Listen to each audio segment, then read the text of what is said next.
Hello, my name is Jordan Reynolds, and this is Crash Course U.S. History. Just kidding. This is my close reading project for Mr. O'Reilly's AP U.S. History class. Today, we'll be talking about America.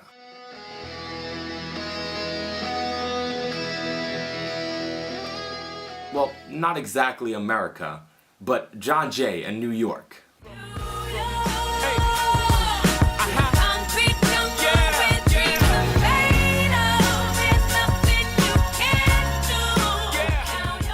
After the proud declaration of American independence from Britain, Americans faced the problem of staying unified in order to prevail as a newly formed country. You know, like as you have a baby, when you have to nurture them and grow them up in the way that you should go. Kind of like a bird, fly away, bird. Success in the first months after independence was crucial, as it would not only affect them, but the generations after them. The first individual that addressed this need for unification to succeed was none other but State Chief Justice and Constitution writer John Jay. In his address to the state of New York, he laid out the ideals that would be presented in the Federalist Papers and accepted on a whole by American people, which was the idea that their actions now would affect not only their generation, but generations to come. They needed to act now, or be forever enslaved under the supreme ruler of all events. That kind of sounds like a name that would be given to Kim Jong-un. Come on, Britain. What were you guys thinking? It's probably because they like to protect their king, which is the main objective in chess, which was ironically invented in India, which was a colony of Britain. Hey, the more you know. Often referred to as the forgotten founding father, John Jay was a simple man who gained his political hierarchy through his marriage to the daughter of New Jersey Governor William Livingston, who didn't live too far from here in a town that would eventually be called Livingston. He preferred to stay humble in his proclamation of patriotism, but was known to support America and its independence movement. Once he recognized that war with Britain was impending, he knew he had to sign the vote and the start of war, even though it was against his beliefs. In July of 1776, he was quoted saying, "We approve of the Declaration at the risk of our lives and fortunes, and join with other colonies in supporting it." It was clear that he was fueled by these opinions, because only a few months later in his address to the state of New York, he reiterates these same ideas and actions, only in more detail, encouraging the state's citizens to join him in their continued battle for freedom. In Jay's address to the people of New York, he discussed important attributes the people must adopt in order to maintain their freedom from Britain.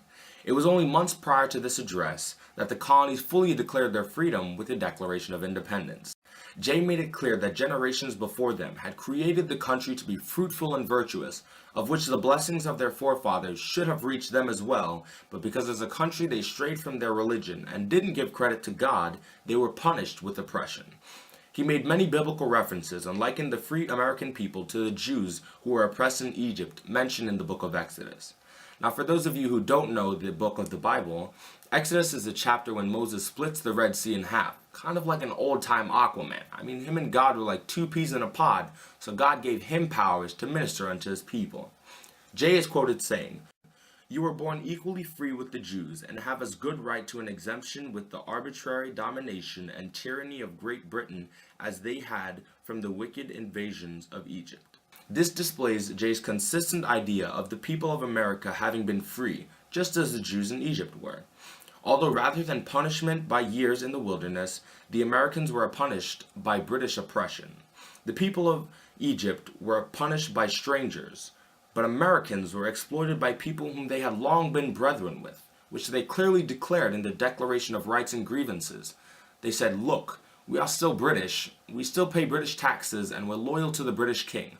Honestly, you guys are killing us here in the colonies. We still love you, Britain." Jay also calls attention to the fact that, whilst under the control of the British, protection was promised in turn for complete submission to the king's needs. Jay is quoted saying, "They speak peace but hold daggers in their hands. They graciously invite you to accept of blessings and strew your habitations with blood and destruction." The king and parliament claimed they wanted peace, but had actions proving otherwise, masking their intentions in the Currency Act, Stamp Act, and many other acts. They're like, "Look at us now. We don't need your tea. I don't know a New Yorker that doesn't love his coffee." If they truly wanted peace, they would have informed the people and allowed them to express their feelings of the fairness of the taxes. A famous saying that Jay promoted while on the Congressional Committee and drafting the Declaration was, "No taxation without representation," an important rallying call for the people to deny the malfeasance of the king and parliament. Finally, Jay addressed the problems within the revolution itself and how the country acted as an ununified people. Firstly, he went straight into the disapproval of the colony's actions of surrender, once just a few colonies were overcome by the British. Jay, as a president of the First Continental Congress, wanted to see nothing more than the country unite as one people and fight against Britain in a more united fashion. He addressed how the people have little faith in the Union and are required to back down once they first see opposition. He again referenced slavery, saying, "Those who do not fight and cower away in the sight of freedom's sacrifice deserve to be slaves." While at a formidable disadvantage concerning their military power in comparison to Britain's, Jay spoke of their divine advantage and the need to return to God's service in repayment of his assistance in the war. The only way to win was to keep the British in the country with the French's help, wherein eventually they would become exhausted of money, men, and resources. Jay infers that those who wish to be free will truly sacrifice for their cause and will be greatly rewarded for it. Overall, John Jay wanted to ensure the people were supportive of independence. It was important to have a unified agenda to promote unification. He wanted to encourage the people to stay an independent nation by reminding them of Congress's peaceful attempts as well as the more forceful attempts of the Sons of Liberty, all leading up to the Revolutionary War. Jay wanted to establish a strong feeling of patriotism, not only in the people of New York, but also anyone reading the document for themselves. Jay made very noteworthy points which established a lot of very good implied details that allowed him to say much more than he explicitly wrote. His audience would have certainly been captivated, keeping an open mind on how to create a better, more fit union that would spring new generations after the Revolution. This has been U.S. Crass History Course with Jordan Reynolds. Thank you for watching.